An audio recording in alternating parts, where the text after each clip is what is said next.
Great. So we're recording. We've got captions on. I know that a bunch of people saw the letter that went out to the campus community, and it was interesting because when we're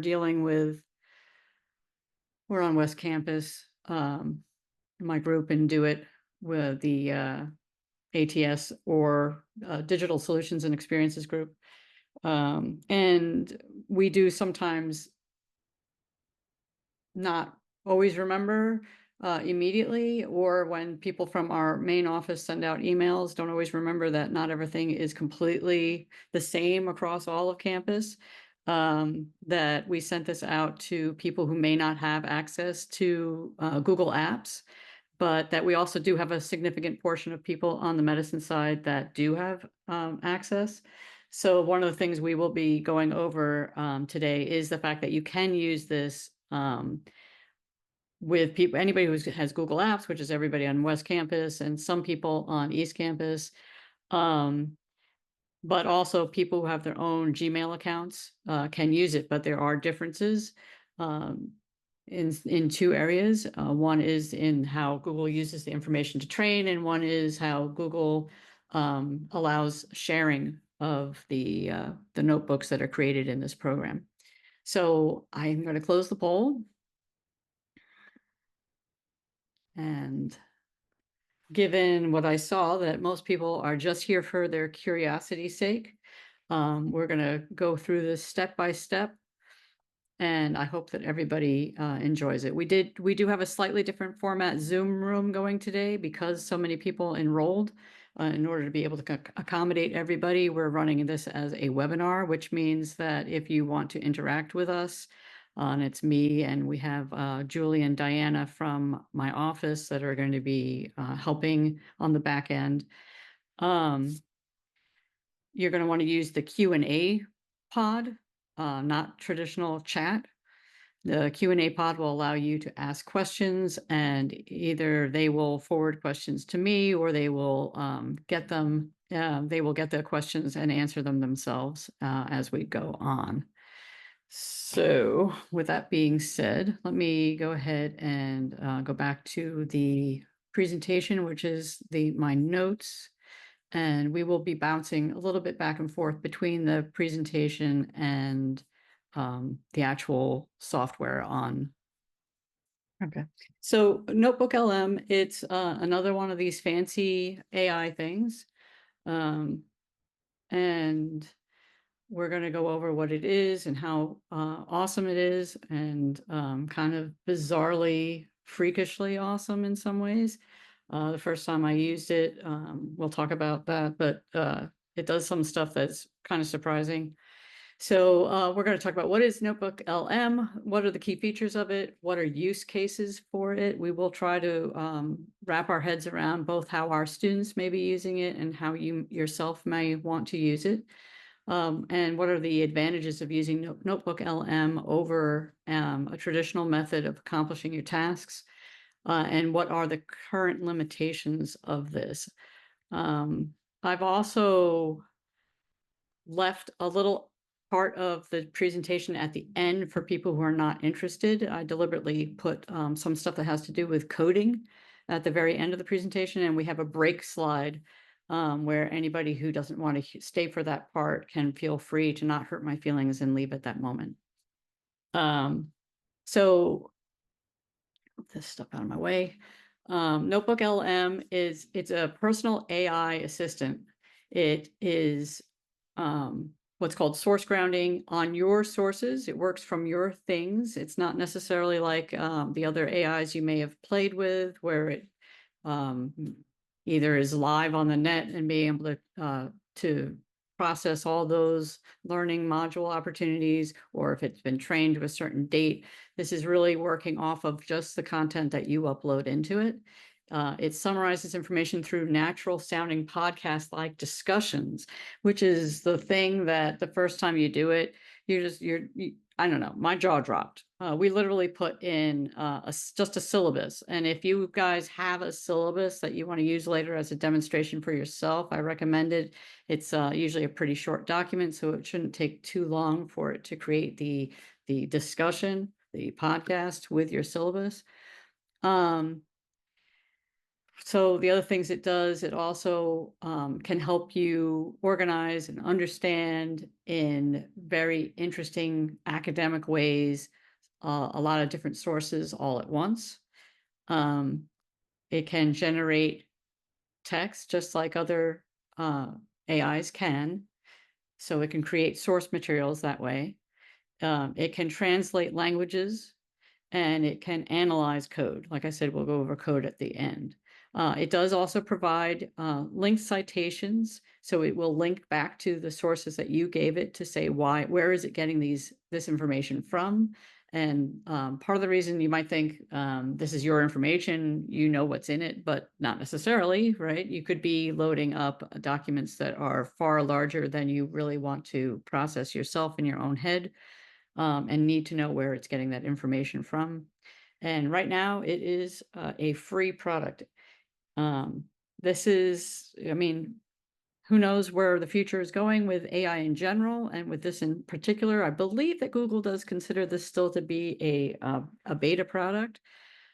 So I don't know what their long-term plans are for how they're going to be having this as a part of their suite.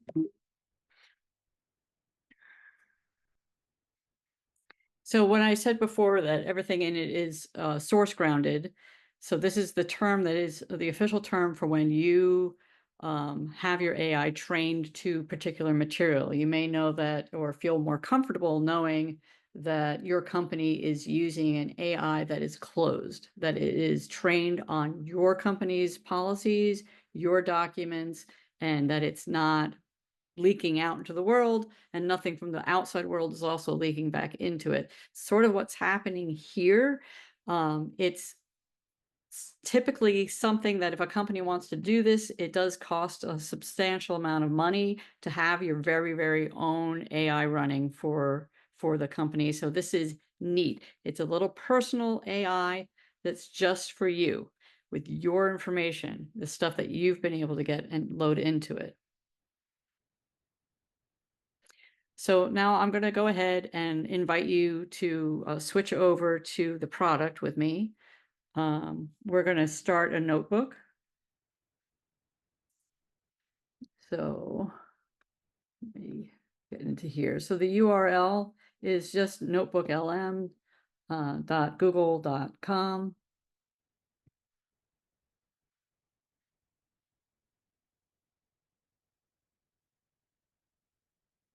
And seeing that you have not logged in yet, you'll probably have to hit something that says like try me. And depending on what kind of access you have, like I said, if you're on the medicine side, you can try, it would have to be your stonybrook.edu email address, not your medicine one, and see if that works. If it does not, you have to use a personal Gmail account. If you want to go to walk up through this along with me. I'm going to give you a second. If you already have one, this is what it looks like when it's already open. How are we doing with? Just looking to see what's in the chat. Thank you so much for posting those links. So once you're inside of NotebookLM, the first thing you want to do is just create a new notebook.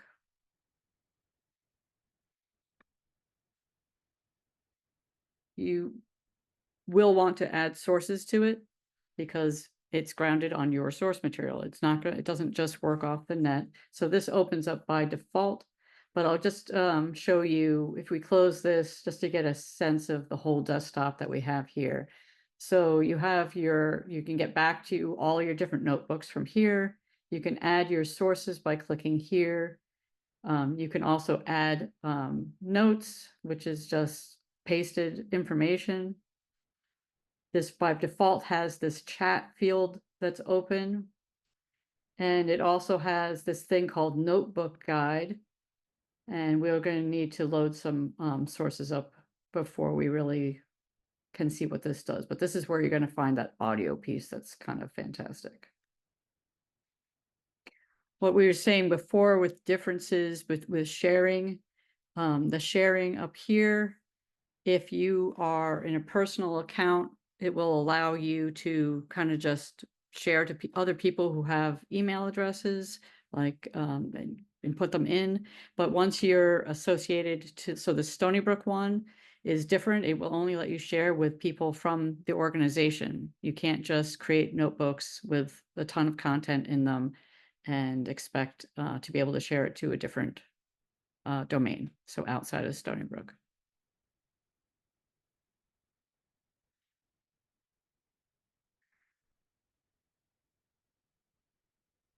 I'm going to bounce back and just take a look at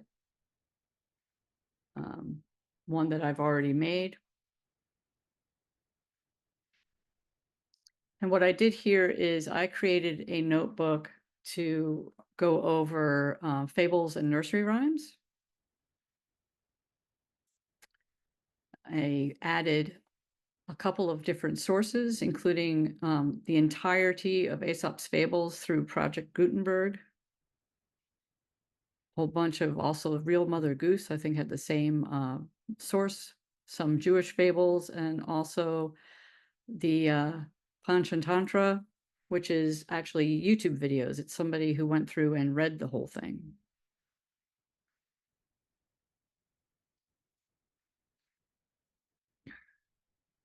Make sure I'm not skipping stuff. So when you're adding your sources, you can do up to 50 files.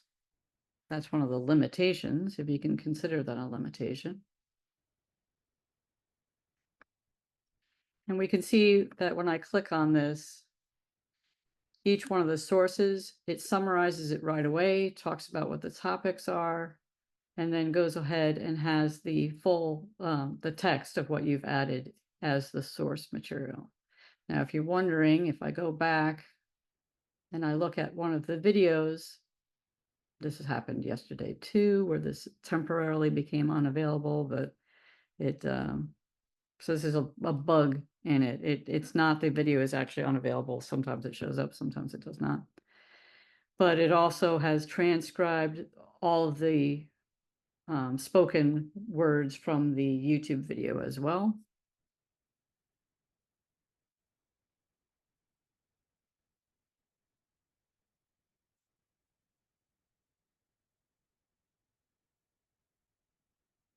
And like I said, this is quite long. And it's all in here. You may notice with some of the other AI products that we have that you cannot come even close to putting in this much material into the AI to have it answer questions about it. Jennifer, there was a question in chat about what format the fables were in. Right. So these fables are actually a, did I do a website? I think this is a website. Let me just see if I can double check.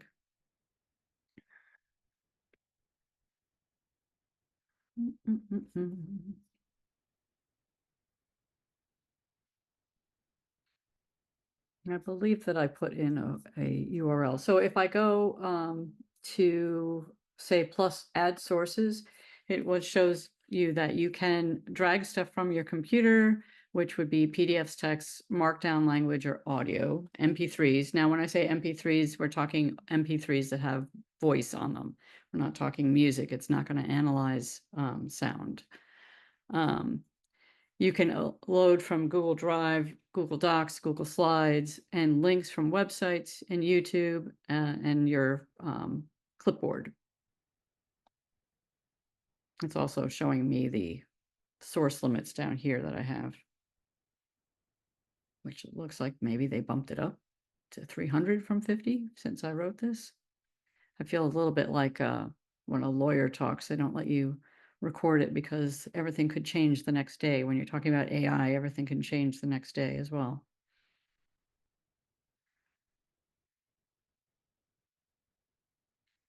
It's not, well, I guess Yeah, I don't want to get ahead of myself. So let me just get back temporarily to my slides.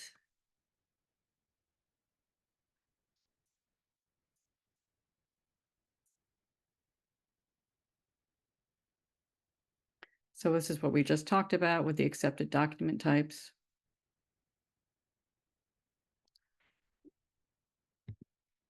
Sample of that screen, and you'll have this, you already have this deck that you can go through.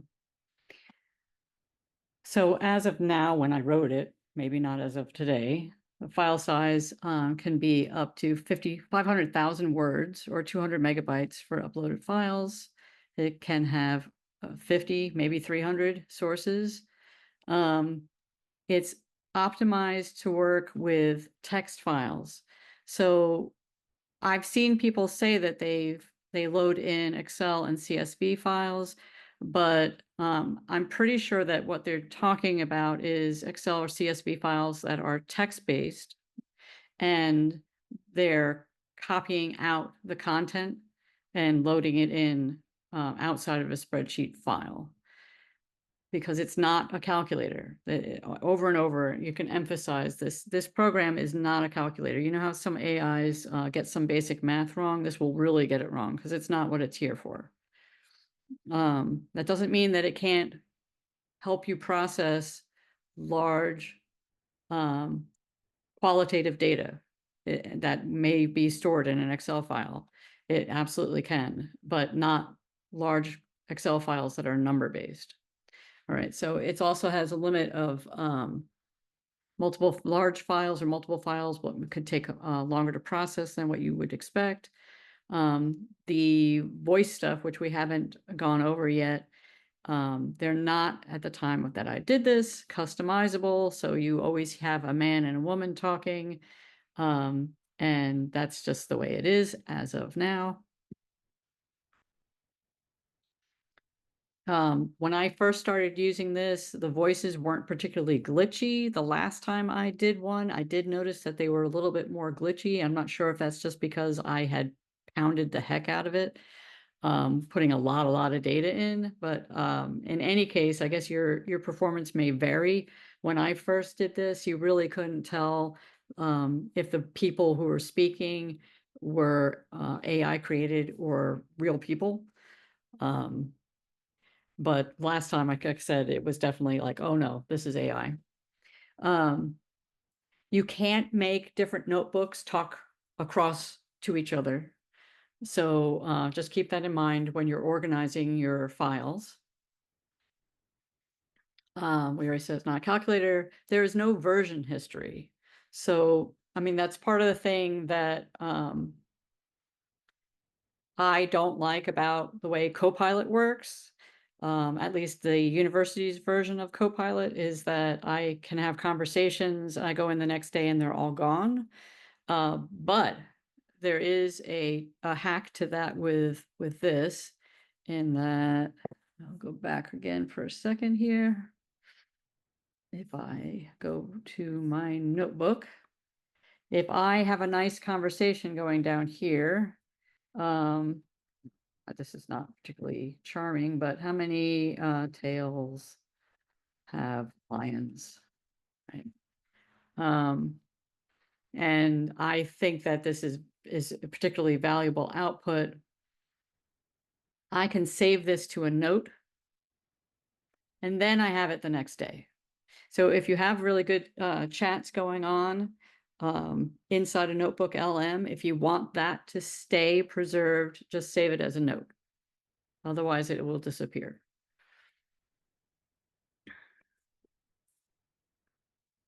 All right, I skipped ahead.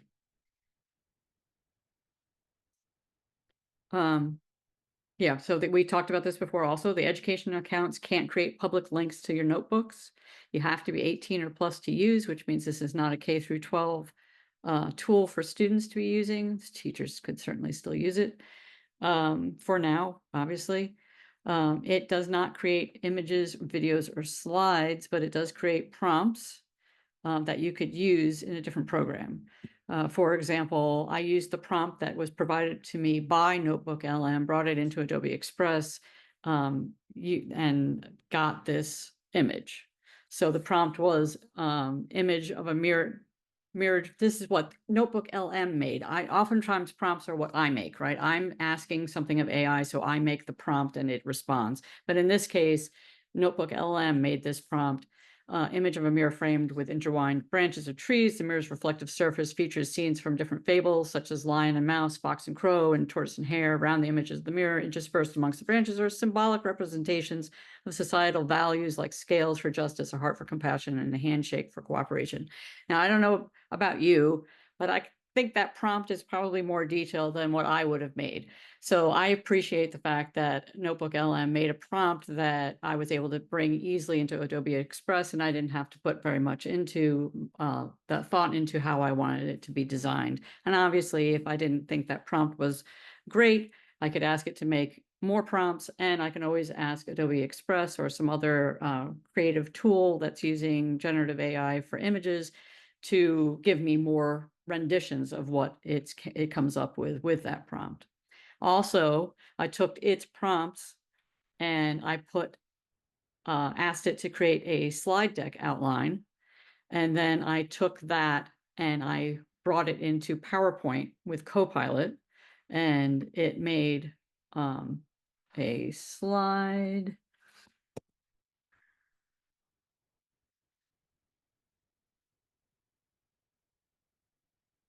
deck for me based on this notebook. So like I said, it didn't actually make the slide itself, but it did create the prompts that I was able to use to bring it into PowerPoint and have it automatically created. So I didn't create this. Jennifer, there are several questions asking, what did you ask Notebook to get that prompt? I may have said something about how fables reflect societal values and morality. Also, this is obviously a can-do text. So this is, I asked it to create 10 multiple choice questions suitable for college level midterm assessment based on the provided sources. So it went ahead and it created this product for me, which is based off the notebook. And it looks like I may have restricted it, I'm not sure, to just the Indian fables. All right. So the other thing that everybody wants to know about is privacy in terms of intellectual property control. So if you're logging in with a consumer Google account, so your regular, not campus Gmail account, people, they have humans that can go in and review the queries, uploads, and the model's responses in order to help evaluate how it's doing.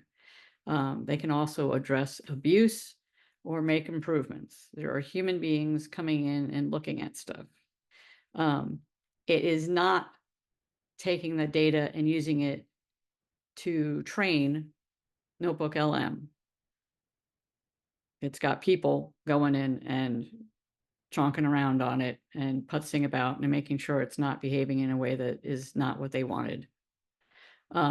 If you're using your Google Workspace for Education account, your Stony Brook account, your uploads, queries, and models responses will not be reviewed by human reviewers. They are not used to train the AI models in any way. So I know that there was some concern about it being opened up on campus, but it's far better for us to have it open on campus than for us not to, because then if people really, really like the tool and they want to use it and Stony Brook doesn't have it open, they're going to fall back to using their personal Gmail accounts, and then you're losing that privacy. So also you're losing that ability to say, hey, you can only share inside the organization and not make public links for your notebooks. So be clear about that. So let's get into that fun part. So if everybody that wants to has loaded something up into their notebook, like I say, even if I would suggest to start with, you could just try a syllabus, but something that has some substance to it. It won't work with just like one paragraph of text, something that has something interesting to say. We can play around a little bit with how it creates a discussion from your source material. The idea here is that it can take really chunky stuff, large text files, large videos, large transcripts, large not transcripts originally, but just audio of somebody speaking for hours. Um, and then you can bring it in and say, make an audio discussion of this. It takes it and it produces something that sounds very much like a podcast you would listen to on your devices at home or in the car, talking about the subject of what you've loaded up. So, for example, I created a blog post here on dyslexia and how there's certain fonts that make it easier to read for other people. Um, and then I brought my blog post by, I don't remember if I copied and pasted my text or if I just put in the URL. I've done it both ways. And I have a page on my blog where I've been doing this with blog posts that I think are interesting and bringing it into NotebookLM and having it create um, this auto file. So I have this thing where I talk about dyslexia, what makes certain fonts good for people who have dyslexia. I go over a couple of different popular fonts that are for this purpose, and then I talk about using this in higher education, um, how that's good. We all talk, I guess most people know about universal design for learning and stuff like that, the impact on the world, and then specifically more stuff about universal design. So I took this, I brought it into Notebook LM, and it came up with this. Ever get yourself like squinting at your screen? Yeah. Figure out if that's a letter or just a weird squiggle. Happens to the best of us. I know, right? But seriously, we're diving into something that makes that feeling a daily reality for many fonts and how they impact readability, especially for people with dyslexia. We'll be looking at some articles, research, the whole shebang.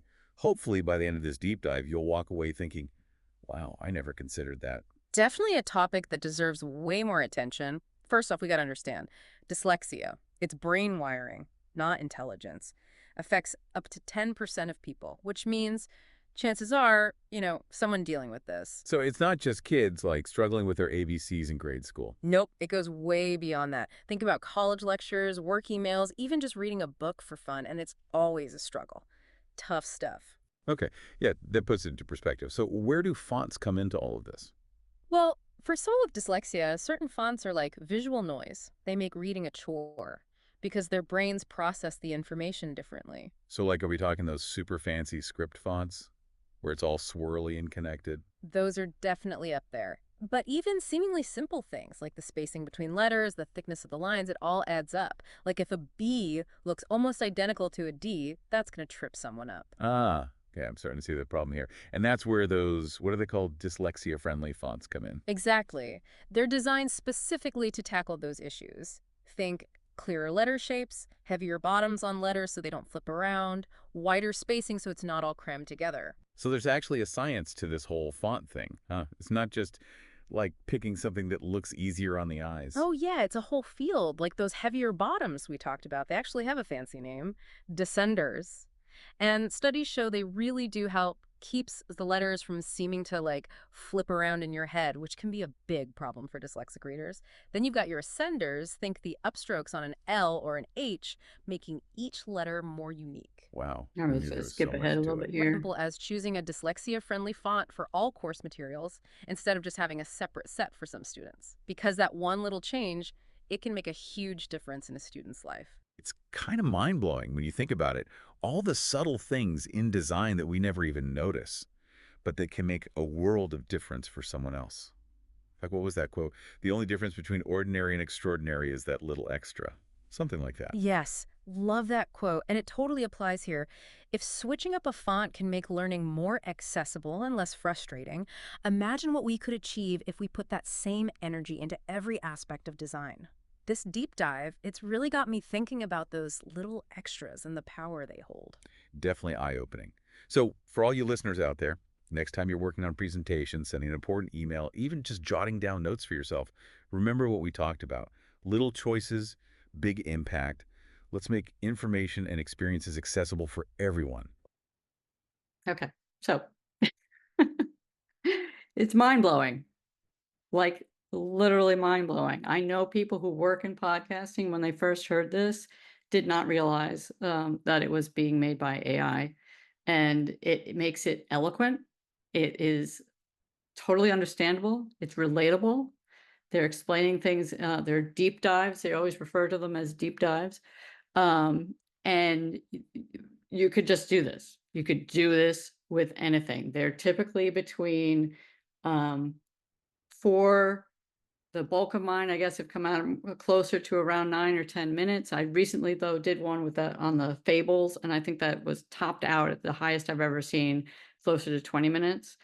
But just imagine being able to put in your content to all your sources and press a button, which is going to be, let me show you how to do that. Here we go. Right. So if I go into, let's see, one that I haven't done, my notebooks. Right. So like here, silly. Just one source in here. I go to this notebook guide, right? Everybody see this? It's not very clear that this is necessarily where you want to go, but this is it, notebook guide here. And you see it doesn't have any options. It's the two hosts. It will be the same two hosts I have, English only, and I can hit generate, and it will generate a discussion based on this this video that I have here, which is about changing a Prius's front brakes. There was a point to that. But like I said, you don't have to stay here. You can set it and forget it for a little bit. It doesn't take that long though, but that is how you do it. And I've love it. Absolutely love it. And I'm going to be looking forward definitely to when they add more voices and such, but that is how that is done. Let me go ahead. I'll come back to this. I don't think it's going to take too long, but let's see if this one actually has that error. Yeah, still has showing that error on it. And that's the transcript that it's working off of. So the other part, not making, I mean, you're just going to play with the audio. I know I did that. Play with the audio forever because it's just fantastic. But you can go in and talk to it and chat about your things. So you can start off with putting in the primary source of something you want to work on or research.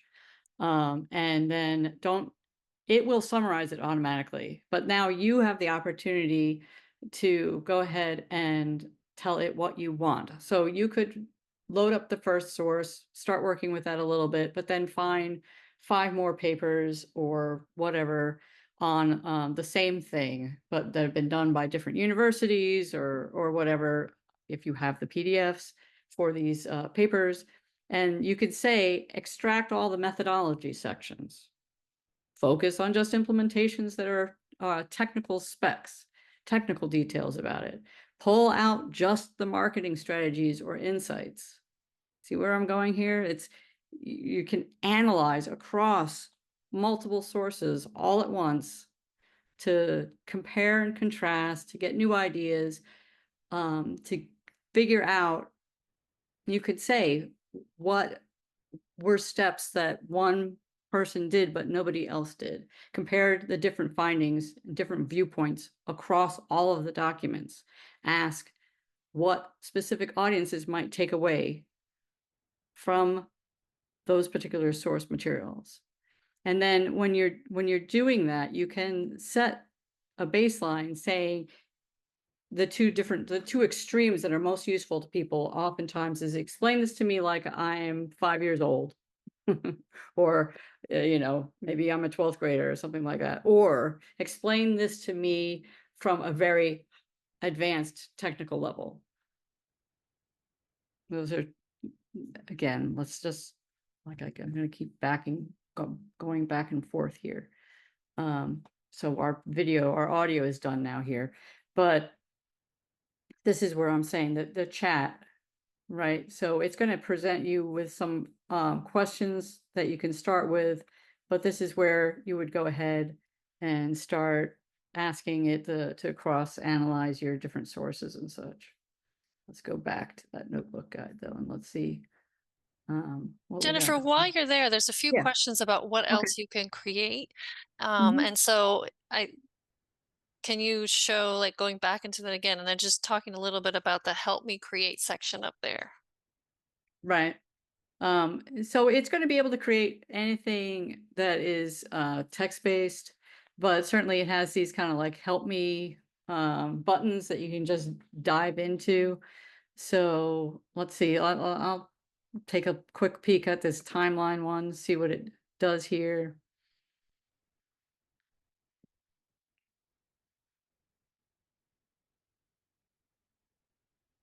So it's referencing things that happened,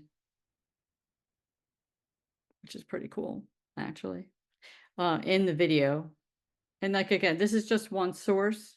So potentially, not taking full advantage of the fact that you can have tons and tons of sources in one notebook. But I mean, sometimes your students or you will be working on just one thing. And so this is particularly useful. You can see what's going on here. It's talking about key points in the process of when was the car new, about how many miles were on it at a particular time. Actually, shows when they started the actual brake replacement in the video. Also gives you a little cast of characters, which is kind of cute. Jennifer, you're almost at time. Oh my God, how did that happen? I know, it's crazy. All right. So there are a lot of questions about how are you getting the prompts? How do you share with your students, things like that. So if people go to your blog where you have the prompts that you created, do you have explanations there for them that they can look at? If they go to my blog on prompts that were created, Or can you add them into the slide deck or something so that they can see what you've been yeah, doing? so in the slide deck itself, let me see here.